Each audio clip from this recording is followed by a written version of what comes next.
Hi guys, Pastor Preston is my name. I was talking to someone after the service today, and then we had a chat, and then she said to me, "Well, oh, I'm so excited. The lockdown is getting over in the country that I am. Okay, and I'll be going back to work."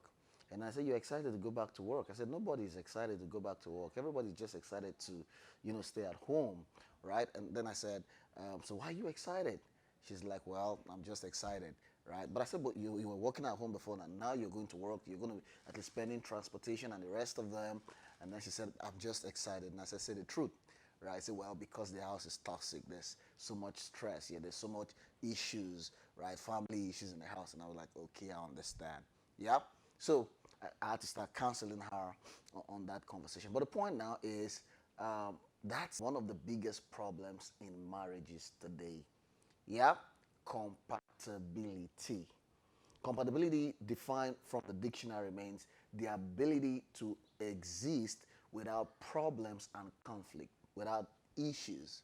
That's what it calls compatibility. And as a matter of fact, that's one of the things that you must put into high consideration before you make a choice. And if you've made a choice, one of the things you need to quickly begin to do is that you need to adjust in a way where you guys need to fit each other. Okay? Very important. Scripture says, "Can two walk together except they agree?"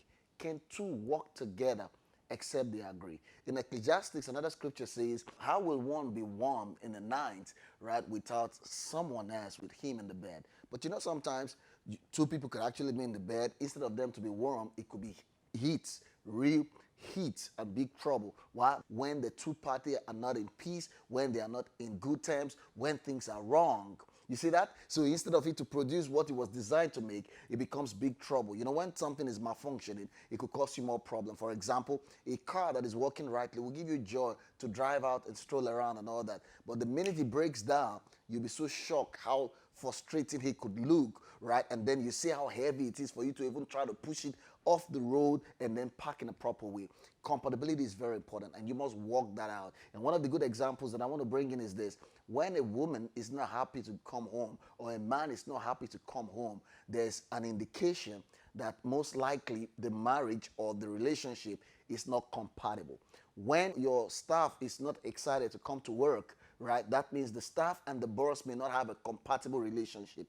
Yeah? So once there's compatibility, everything is fine. You guys will be existing together and be excited. And that is very, very important. So one of the ways we got to look at is, do we fit each other? Are we good for each other? Do we enjoy ourselves? I also will understand something going through in your mind if you're intelligent. You'll be saying, "But Pastor Person, you understand that wear and tear sometimes it just causes someone just not to get excited and wanting to go home, right? Just in the case of the fact that when you drive a car that you really like, and after a while you get tired of the car."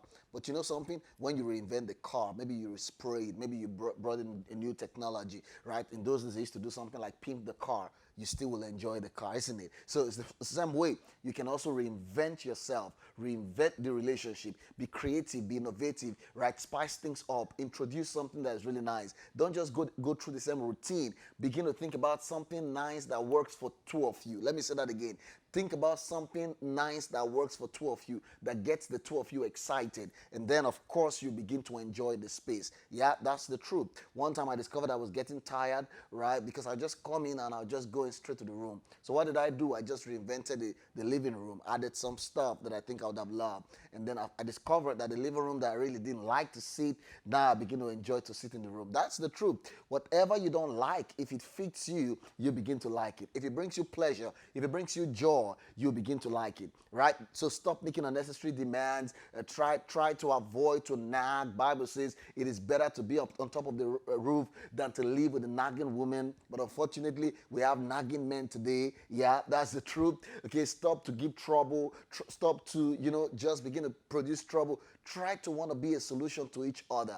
Yeah, that's the truth. Try to want to bring peace. Bible says follow peace with all men. Very important. So do all the things that will create peace instead of the things that will create trouble or make the roof very hot for you guys to live on that. Very important. So you must consider compatibility very important when you're making your choice. Otherwise, you will just get in some stuff that will look like it's a trap. That will just look like you've gotten on a prison. That will just look like you've gotten on a worst nightmare of your life because you didn't check properly if you guys are compatible. But if you're already married and then you find yourself in that shoe already, then make efforts to adjust. Okay, of course, I tell you the truth, divorce is always not the first thing to think about. You must think about how can we fix it, how can we make an adjustment. And of course, the two of you must be willing. Notice what I say, the two of you must be willing to make that adjustment, okay, so things can work perfectly. I don't believe only one person should make the adjustment, because that would be selfish, and that person who is the only one making the adjustment will also begin to suffer. Okay, relationship, it has to be mutual, right? We must respect each other and be ready to pay sacrifice. Every relationship or home that the two parties are not ready to pay sacrifice, one person will be suffering, and eventually it will get into a trouble one day. So consider compatibility as very important. Outside of, we are both Christians and then we have the same belief, the most important thing afterwards is compatibility. And I wanted to also say this.